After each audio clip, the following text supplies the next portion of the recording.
सुंदर भाव इस श्लोक का कि देहस्ति मांसुलुदिगे धीमति त्यजत्वं जाया सुतादिषु सदा ममता विमुंचा। बड़ा सुंदर भाव है। क्या उसने अपने पिता से कहा, पिताजी कौन किसका बेटा कौन किसका पिता? देहस्ति मांसुलुदिगे, ये जो हमारा शरीर हड्डी मांस से बना हुआ जिसको हम सजाते हैं ना, चांद सा सुंदर ये तन तेरा मिट्टी में मिल जाएगा, फिर पीछे पछताएगा। चांद सा सुंदर तन, जिस शरीर को हम रात दिन सजाते हैं संवारते हैं, वो आपका साथ देता। अगर आपका साथ देता, आप जवान है, आप बूढ़े नहीं होते। अगर ये शरीर आपका होता तो आंखें आपकी है ना, तो ये हमेशा देखते। यदि कान आपके होते तो कान हमेशा सुनते। तो जब पिताजी ये शरीर अपना नहीं है जिसको हम रात दिन सजाते हैं संवारते हैं, तो संसार के जो रिश्ते हैं वो कैसे अपने हो जाएंगे? इसलिए ये देह का जो अभिमान है, देह अभिमान है, मैं और मेरे का जो अभिमान है, उसको छोड़ो। अब क्या करो कि धर्मं भजस्व सततं त्यज लोक धर्मान् सेवस्य साधु पुरुषान् जय काम तेषाम् अन्यास हस्तचरणा श्रवणात् स्वगादेन प्राणान् नमो भगवते पुरुषाय तुभ्यं। धर्मं भजस्व सततं, कौन से धर्म का भजन करो? जो सतत है, जो परमात्मा नित्य है, निरंतर है, हमेशा रहे, जो पहले भी था अब भी है बाद में भी रहेगा, उसका भजन करो। संसार के जो धर्म है वो लौकिक धर्म को का पालन जरूर करो, परंतु चिंतन परमात्मा का करो। और पिताजी भगवान का भजन करो, वन में जाओ। और पिता ने जब बेटे का उपदेश सुना, आज पिता ने घर छोड़ दिया और वन में जाके भगवान का 10वें स्कंद का पाठ करने लगे और भगवान की प्राप्ति हो गई। बोले बाके बिहारी लाल की जय। अब घर में कितने लोग पिताजी चले गए, और जो धुंधकारी था जब पिताजी के बड़े खुशवास ठीक वहां जो है रोज टोकते थे, आज चले गए। अब वो माँ से धन मांगने लगा कि प्रगच्चा पितो प्रियते तेना जनने तादिता प्रशां पवित्रं तिष्ठते ब्रूहि हनसे लतयाय चेत। क्या करने लगा? माँ को लात से लतयाय चेत, लात से मारने लगा, माँ धन दे, माँ धन दे। और जब माँ से धन मांगने लगा बंधुओं, संपत्ति उतनी आवश्यक नहीं है संतान को देना जितने संस्कार देने आवश्यक है। पूत कपूत तो क्या धन संचय, और पूत सपूत तो क्या धन संचय। आपने बहुत कमा लिया और पुत्र को पुत्र निकल गया तो आपके कमाई को 2 दिन में चौपट कर देगा। और आपने कम कमाया, संतान अच्छी निकल गई तो क्या होगा? धीरे धीरे आपका धन बढ़ेगा, आपका यश बढ़ेगा। और उसने कहा माँ धन निकाल, और लाश से मारने लगा। और माँ भी बड़ी दुखी हुई और माँ जो है आज रात्रि काल में कुएं में गई और तालाब में जाके उसने आत्महत्या कर ली। और जब आत्महत्या बंधुओं से की तो अब एक भाई है गौकर्ण, अब उसने सोचा माँ चले गई, पिताजी चले गए।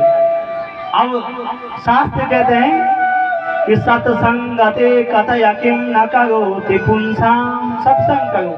और मैंने आपसे कहा था सत्संग न मिले तो कुसंग मत करना, क्योंकि दुष्टों के सींग नहीं लगे होते।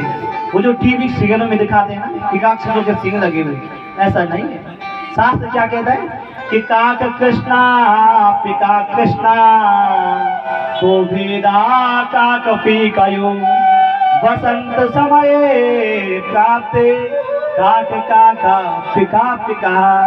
अरे दुष्ट भी एक जैसा दिखता है और सजन भी सकल सूरज सब की एक जैसी, कोई काला हो कोई गोरा हो। और दुष्ट और सजन की पहचान कैसी होगी? बता नजर से आप लोग कैसे करोगे आप लोग पहचान? आपको मैं पूछूं कि दुष्ट और सजन की पहचान क्या है तो आप क्या कहोगे? शास्त्र कह रहे हैं कि काक कृष्णा पिका कृष्णा गोभेदा काक पी कयो। और कौवा भी काली होती है, होती कि नहीं होती? और कोयल भी काली होती है। और जब कौवा कहता है तो पता चलता कौवा है, और जब कोयल मिठास में कहते तो पता लग जाता है। वैसे सज्जन जब बोलता है तो उसकी मिठास में पता लग जाता है। अब गौ करके ने क्या क्या घर छोड़ दिया। और शास्त्र कहते हैं कि पग पवित्र तीरथ किए, कर पवित्र कर दान, हरि पवित्र मुख पवित्र हरि भजन से, त्रिविध होत कल्याण। तीन पांव की पवित्रता कब है? जब ये तीर्थ में जाएं। और आप लोग कितने भाग्यशाली हैं जो हरिद्वार वाले हैं, आपको प्रणाम करते हैं बार बार कि आपको तीर्थ का वास मिला। भगवान जी कितने भाग्यशाली हैं। मैंने पूछा आप कब यहाँ आए? क्या मुझे हो गए 51 साल। कितने साल? 51 साल। तो आप लोग कितने भाग्यशाली हैं, तीर्थ का वास आप लोगों को मिला। इसका मतलब आप लोगों के बहुत सत्कर्म है। अब धुंधकारी ने क्या किया? भाई तीर्थ यात्रा के लिए निकल पड़ा। और धुंधकारी 5 गृहस्थियों को लेकर के आया, घर में रखने लगा। अब उन 5 के लिए जो है वह चोरी करने लगा।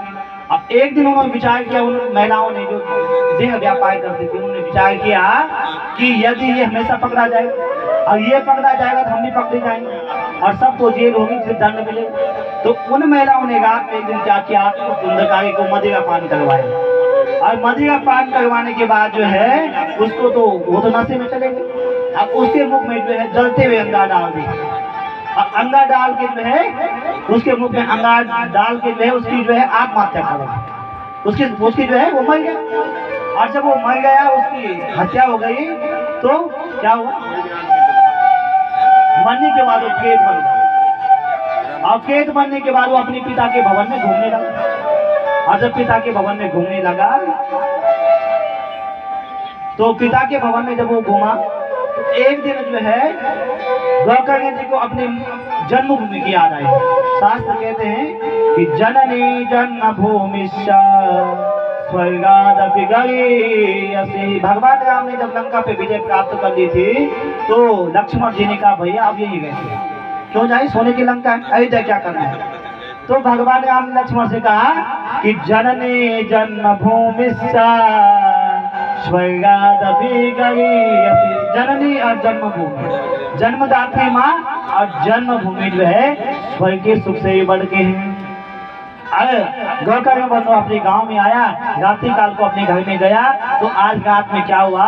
उनको जो है अनेक प्रकार की आवाज सुनाई दी। कभी जो है हाथी की आवाज सुनाई दी, कभी सिंह की आवाज सुनाई दी, कभी भेड़ की आवाज सुनाई दी। और गौकर्ण जी ने कहा भैया कौन हो तुम? गाती कुतो यामा दशामिम क्यों वा प्रेतो पिचासो वा। कौन प्रेत हो, पिचास हो, क्या हो? और गौकर्ण जी ने जो है अपने कमंडल में तीर्थों का जल था और उस छाया पे जो है उस जल के छींटे मार दिए। अब वो छाया जो है बोलने लगा, क्योंकि उसमें बोलने की ताकत नहीं थी। और जब गंगा जल डाला तो बोलने लगा कि अहम भ्राता त्वदीयोस्मिन् धुंधकारेति नामतः स्वकीयेनेव दोषेण ब्रह्मत्वं नासितं पुरः। अहम भ्राता त्वदीयोस्मिन् धुंधकारेति नामतः। मैं धुंधकारी हूँ, आपका भाई हूँ। और अपने कर्मों से जो है मैं प्रेत योनि में आया हूँ। इसलिए शास्त्र कहते हैं को नहीं कहा सुख दुख कर दाता, निज कृत भोग कर्म भोग सो गाता। मैं आपका भाई हूँ। तो धुंधकारी ने जब ये कहा तो गौकर्ण जी ने कहा कि गया साध सते ना पे मुक्ति में ना भविष्यति। अरे मैंने जब सुना था कि आपकी मृत्यु हो गई है तो मैंने क्या किया था? गया तीर्थ में जो है आपके निमित्त पिंडदान किया था। गया तीर्थ का बहुत महत्व है। अभी मैं आपको सुनाता पर समय कम है आवा। तो गया में जो है मैंने आपके निमित्त पिंडदान किया। तो उसने क्या कहा धुंधकारी ने कि गया श्राद्ध सते नापी मुक्ति में ना भविष्यति। अरे भैया आपने एक श्राद्ध किया ना गया में, गया जी में यदि आप 100 श्राद्ध कर दें यदि आप, तो फिर भी मुझे जो है मुक्ति नहीं मिल सकती है। तो गौकर्ण जी ने कहा क्या करो? कहा कुछ और उपाय करो। तो धुंधकारी ने कहा कुछ और उपाय करो। गौकर्ण जी प्रातः काल उठे और उन्होंने सूर्य भगवान के वेग को रोका। सूर्य भगवान से कहा कि मेरा भाई महाप्रेत योनि में चले गया है, उसको मुक्ति का कोई उपाय है? तो सूर्य भगवान ने कहा कि श्रीमद् भागवतानुक्ति सप्ताह वाचनम को, श्रीमद् भागवत की कथा क्या कहा, श्रीमद्